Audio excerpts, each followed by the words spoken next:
Daniel Andrews, the Premier of Victoria since December 4, 2014, the 48th Premier of Victoria, one of the most high profile, one of the most controversial figures in state politics, not just Victoria, but nationwide, that we have seen in Australian history. Through the once-in-a-century pandemic, through the toughest lockdown in Australia, if not the world, through to that, you'd have to say reflective, but I think in part he believes triumphant departure. If you're having friends over for dinner or friends over for drinks that are not members of your household, then you are breaking the law. Having to say to people that want to come home for the best of reasons, no, you can't.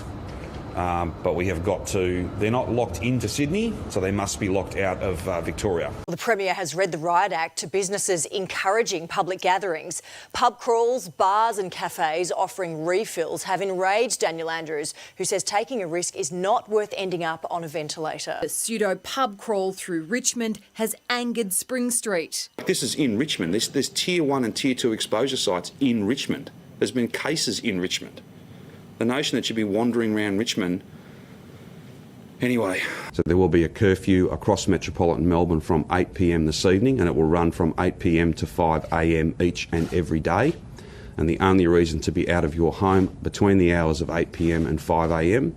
is to get care, to give care, or to go to and from work or be at work. We can no longer have people visiting others. We can no longer have people simply out and about for no good reason whatsoever. Police will be out in force and you will be stopped and you will be asked and you will need to demonstrate that you are lawfully out. We are strengthening the lockdown as well from 11:59 p.m. tonight.